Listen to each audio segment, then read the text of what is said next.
team, I hope you're all well. Today I am going to be doing my October haul. This is obviously a lot smaller than the last haul you just saw because that was like from March all the way through till September. So I thought we'd get back to doing monthly hauls because this makes my life a lot easier rather than collecting them and getting overwhelmed because I have over 150. So to start off with, I have some second-hand books that I managed to pick up from the charity shop the other day. This is a collection of book 2, 4, book 2, 3, 5, 6, book 2, 3, 5, 6, 7 and 8 of the J.R. Ward Black Dagger Brotherhood series, which is a trashy vampire porn series. I don't know how best to explain it. I read the first one, which is Dark Lover by J.R. Ward, and really enjoyed it. It is like just a really good vampire series where we're following a group of different brothers who are in this brotherhood, and they will protect each other no end, but it looks like there's somebody coming for them all. So I managed to, in a charity shop the other day, come across all of these for £1 each, so £6 for those ones, and I'm looking forward to getting to them. Obviously I don't have book 3, so I'm going to have to try and locate that from somewhere. A couple of these I don't know, I can't remember if they were on my last book haul or not, but I'm fairly certain they've come in October, so I don't think they were, but we'll see. My apologies if they are. I got This Time Next Year by Sophie Cousins. This I gave 5 out of 5 stars. It was fantastic. I read it in the month of October. It was so good. Highly recommend it. This is following two characters, Quinn and Minnie, who are both born on New Year's Eve, and there is like a story going on in the background with their parents, but these two have never met before, and it's when they're like later on in their years, late 20s, early 30s, where they bump into each other at a party and they become friends, and then just it kind of goes from there, and we just follow them through, I think it's through a year of their life or a couple of years of their lives, and I can't remember how long the period of time is, but we follow them sort of coming together several times, either by accident or on purpose, and it's just really good. The character growth is fantastic in this. Highly recommend. Sophie's writing style is fantastic. Thank you to Penguin for sending me a copy of this. It was gifted by Penguin, so thank you to them for sending me a copy of this. I was on the blog tour. Then I got Crazy Stupid Bromance by Lissa K. Adams. Thank you to Headline for sending me a copy of this one. I had a great time with this one. This is the 3rd book in the Bromance book club series, and this is following Noah and Alexis, who met in the 2nd book, which was Undercover Bromance. Alexis is a survivor of sexual assault, and she has made a cafe called the Toe Beans Cafe where anybody can go in and have a brew, but most people that arrive there are survivors of sexual assault, and they just kind of come together. It's a safe space for them and things like that. Noah is a very clever man. He went to MIT, he used to be a hacktivist, and now he's on the straight and narrow, and he makes millions all year round. Setting up computer systems for people, or helping them out with security, things like that. So these two are friends because of how they met in the 2nd book. I would recommend reading these in order, so the Bromance book club first, Undercover Bromance second, and Crazy Stupid Bromance next. There is a 4th one coming out next year, and I'm so excited. And these two, it's a friends to lovers book basically, and I really enjoy it. There is a bromance book club. There is a book club in which the guys get together and read romance novels to help assist them in life with being better men and lovers to their ladies. So yeah, I really enjoyed this. I loved it so much. I gave it 5 out of 5 stars. The series just honestly for me keeps getting better and better. I preferred Undercover Bromance over the Bromance book club, and I've still not decided whether I still prefer Undercover Bromance or Crazy Stupid Bromance. There is always like an underlying story going on in the background as well that's quite serious. So in the 2nd one it was, I can't remember what it was in the 1st one, but in the 2nd one it was actually in the 1st one it was probably faking it in the bedroom. That was probably the underlying storyline, because I think that's a thing for a lot of people. So faking it in the bedroom in the 1st one. In the 2nd one it was a lot more sinister with the sexual assault in the workplace, and then in this one it is organ donation. So quite serious books but fun at the same time, and I really loved this. I gave it 5 out of 5 stars. Then I got Blood and Honey by Shelby McEwen. This is the Fairyloot edition, which I'm obsessed with. I have not read this yet. I've been holding off. I can get the audio, but I've been holding off reading it because I want to reread the Serpent and Dove, which is the Fairyloot edition, and then read Blood and Honey straight away. So I want to reread the first one and read this one next to it. This is following a woman called Lou, who is a witch, and then a witch hunter called Reed. And in the first book they end up in a marriage of convenience because of something that happens. Reed has no idea that Lou is a witch. That's all I'm going to tell you. I'm excited to pick it up. Then I have not one, not two, but 3 copies of Addy LaRue. I'm a poet and I didn't know it. There is no reason for me to have 3 copies of this book other than I fucking love it and I need 3 copies of this book. I need all the copies of this book. Unfortunately, I didn't manage to get the one that's got the blue sprayed edges and I'm devastated about it. It was completely sold out when I came to get it. Which was literally like midnight on release day. So I managed to get just the normal edition from Waterstones, which is this one. It is blue on the cover and it's very, very beautiful.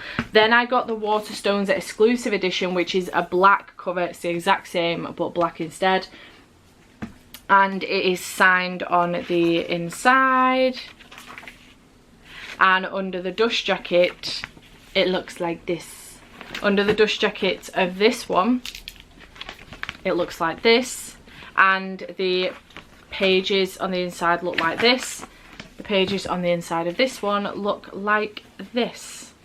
And then the final copy that I got was the American edition because I just love this cover so much. And obviously there is a difference in the size of these as well. So this is a story. I gave it 5 out of 5 stars. It's my favourite book of all. Is that a stretch? It's my favourite book of the year. It could be my favourite book of all time, I'm not sure.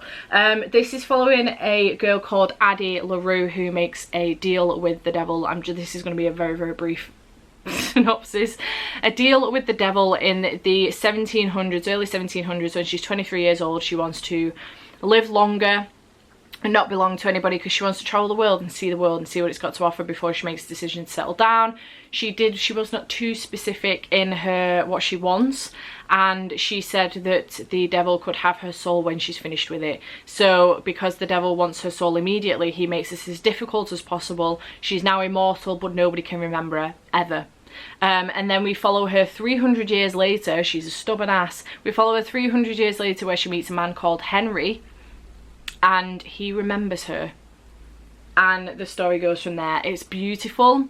It's so amazingly written. I just loved it. The lessons that you get out of this are incredible. I just loved it so much. I loved it so much. It was beautiful. I want to reread it already. So yeah, I got 3 copies of that for whatever reason. I then was gifted Slay by Brittany Morris, and I was gifted this from Abby. Thank you so much, Abby, for gifting me this. I'm in a group on Instagram where we sort of help each other out with engagement, but we've basically become like really good friends now, all of us, and every so often we will do like a seasonal gifting thing where it's like a Secret Santa, but we do it at Christmas, we do it at Easter, we do it on Valentine's Day, we do it in the summer, we do it in the autumn. So we've just done a Halloweeny one, and this was the book that I was gifted. So thank you so much to Abby for gifting me this. I believe this is about a girl. 17-year-old Kira Johnson is a college student and one of the only black kids at Jefferson Academy. By night she joins hundreds of thousands of black gamers who duel worldwide in the secret online VR game Slay. No one knows Kira is a game developer, not even her boyfriend Malcolm, but when a teenager is murdered over dispute in the Slay world, the media labels it an exclusionist, racist hub for thugs. With threats coming from both inside and outside the game, Kira must fight to save the safe space she's created. But can she protect Slay without losing herself? So it sounds fantastic. Other than that, I don't know anything about it, but I'm really, really excited about it. So thanks again, Abby, for gifting me that one. Then I have In a Holidays by Christina Lauren. I'm so excited to pick this one up. This is obviously a festive read, but I think there's going to be some magical realism in this. So we're following a girl called Maylin Jones, and one Christmas wish, 2 brothers, and a lifetime of hope on the line. It's the most wonderful time of the year, but not for Maylin Jones. She lives with her parents, hates going hates her going nowhere job and has just made a romantic error of epic proportions. But worst of all, this is the last Christmas Mabel will be at her favourite place in the world, the snowy Utah cabin where her and her family have spent the holidays every year since she was born, along with 2 other beloved families. Mentally melting down as she drives away from the cabin for the final time, Maeve throws out what she thinks is a simple plea to the universe: please show me what will make me happy. The next thing she knows, tires screech and metal collides, everything goes black, but when May gasps awake, she's on an airplane bound for Utah, where she begins the same holiday all over again with one hilarious disaster after another sending her back on the plane. May must figure out how to break free of the strange loop and finally get to her true love under the mistletoe. I'm so excited about this one. I don't think Christina Lauren have done like a kind of magical realism story before, so I'm really excited to see how this is going to go. It's very different. Then I got Hollowpox by Jessica Townsend. I nearly said Morrigan Crow. This is the 3rd in the Morrigan Crow series. This is The Hunt for Morrigan Crow, and this is the signed Waterstones exclusive edition. However, there is a print error within this book, and it's chaotic. It's causing chaos, I think, for Waterstones. This is beautiful under the dust jacket. Really hoping we can get another signed one, but if we don't, I won't be too mad about it. I feel really bad for Waterstones. There's been a printing error within this book, and it is of epic proportions. So you know how you always get this page on the inside of a book? Well, let's just fast forward to page 1. And then we have another one of those pages, and then page 7. All the way through. It's epic proportions printing cock up. I don't know what happened, how this happened, how it got through. Really bad. I think that the publishers are trying to fix it now. I'm not sure what's going to happen, because obviously don't know how many of these there were, but Jessica's hand signed these all herself, so I just don't know how they're going to work it out. But anyway, Morrigan Crow is a young girl. She's almost at her 12th birthday in the first book, Nevermore, when she's basically a cursed child, and her parents will blame her for everything. The whole town will blame her for everything that ever goes wrong in life. And as she's approaching her 12th birthday, the idea is that she is meant to die on her 12th birthday, not as like a sacrifice, but she will die because she's a cursed child. Now in her town, the children are kind of, I can't really remember how this goes, but I've seen a couple of other people explaining it this way. So they are up to kind of be bid on, and I'm not sure what it's for. I can't fully remember. It's been ages since I've read Nevermore and Wondersmith. But they're bid on, and Morrigan goes with no expectations, but then a guy called Jupiter North comes and bids on her and saves her and takes her away from all the shit show that's going on in her hometown.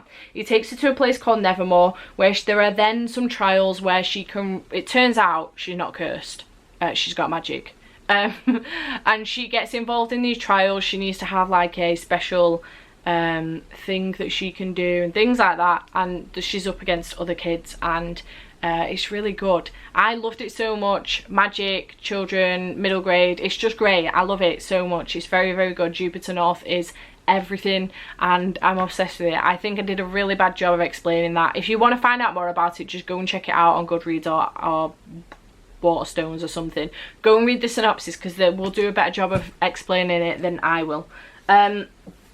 Then I've got A Kingdom of Flesh and Fire by Jennifer L. Armentrout. This is the second book in a series. The first one is From Blood and Ash, and I really enjoyed it. I gave it 5 out of 5 stars. It was fantastic. We're following Poppy, who is a young girl who is supposed to become an ascended, where in this world you will ascend and become like a higher level of peoples. She is trained by her guard, who isn't supposed to be training her, but he wants her to be able to defend herself if she ever needed it. And she is supposed to be, you know, like a virgin, pure child, blah blah blah. I say child, she's like 17 years old, I think. But Poppy is a rebel, and she likes to go out in the night and things like that. She ends up at this place where she ends up having to find her way upstairs because her guard comes in and she doesn't want to get caught by him, and she ends up in this room with this guy who is someone quite famous because he's like a really good looking guard or something. All the girls fancy him. I can't remember why she knows who he is, but he's not on her like guard duty, if you like. He's just a general guard, and she ends up kissing him. Things go from there, and the story just carries on. Now the fantasy element of this, I'm not going to explain it too much other than the ascended bit, because I just love the way that all the way through this book you will sit there and go, what the fuck is going on? What are the monsters in this book? I cannot figure it out. There's about 4 different types, and you will not find out until like the last, I would say the last quarter of the book. You find out in a story told by one of the characters, and I just think it's such a clever way of doing it.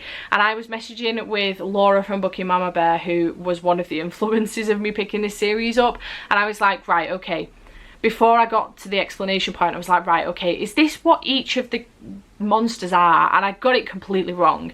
And then the explanation happened, and I was like, oh, okay, I've got the explanation. Is this what they are? Can you just confirm for me? And she was like, yes, you've got it right. And I was like, thank Christ for that, because I did spend a lot of the book wondering what's going on, but persist with it because it's a very, very good reveal and so cleverly done. And I'm so excited to get to the next one. These are chunky, but I'm really, really hyped. And I think there is a 3rd one coming out next year as well, April next year, I'm fairly certain. So highly recommend that one. Then I've got Fable by Adrian Young, which came in the Fairy Loot box in September, and this is set at sea. It's following a 17-year-old girl called Fable, who is the daughter of the most powerful trader in the Narrows, but he has abandoned her 4 years ago on a legendary island filled with thieves and little food.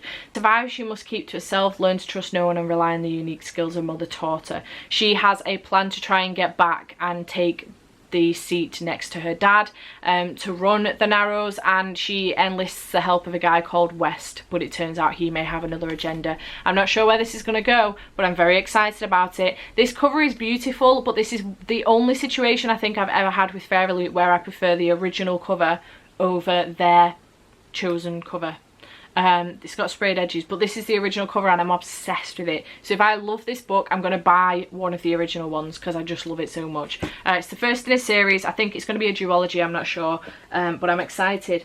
Then I got A Season in the Snow by Isla Gordon. I haven't read this yet, it's only come in the last couple of days, and this was sent to me by Frankie from Little Brown, so thank you so much to them for gifting me this. This was a complete surprise. It was just a little gift from them to say thanks for the hard work and stuff that we've done this year and things like that. It was so cute. It was wrapped up in Christmas paper with some Lindor chocolates. It was so cute. But I'm looking forward to this. We're following Alice Bright. She's got a great life, a job she adores, and a devoted family and friends she'd lay down her life for, but when tragedy strikes, she finds a whole world turned upside down. Enter Bear, a fluffy, lovable and rapidly growing puppy searching for a home. Bear may be exactly what Alice needs to rekindle her spark, but a London flat is no place for a mountain dog, and soon Alice and Bear find themselves on a journey to the snow-topped mountains of Switzerland in search of a new beginning. I think there's going to be a romance. I'm so excited that there's a dog involved. I am here for it. I am so here. I've got quite a few books from NetGalley that have got dogs in them and I'm so here for it.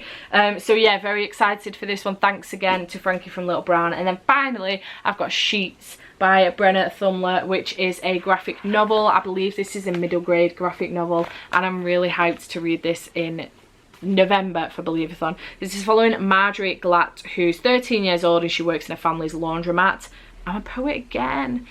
She's trying to survive middle school. Daily struggles include persnickety, I don't think that's a word, customers, snippy classmates, agonising swim lessons and laundry, always laundry. But it turns out that there are ghosts involved and they manage to get through into the laundromat and they become sheets. And I'm not sure where this is going to go, but it sounds really, really cute and I'm so here for it. So I'm very excited. So that was my October haul. That was everything. I hauled 1, 2, 3, 18, 19 books, which isn't too bad. Better than the 150 I hauled in the last one. But it's still quite a bit. I'm hoping that November will just be a case of, I actually have a couple of books coming, but will just be a case of pre-orders or subscription books or gifted books by publishers or book tours, on the basis that I need to be on a bit of a ban. It's my birthday in December, so not only do I need to save some money for Christmas, but also my birthday is coming up, so I need to make sure there's something on my wish list for my parents and my brother and my sister. So yeah, but that was my haul. I hope you have enjoyed this video. Please let me know in the comments down below what you've hauled, or if you've read any of these. I would really appreciate it. And I shall see you next time. Bye for now.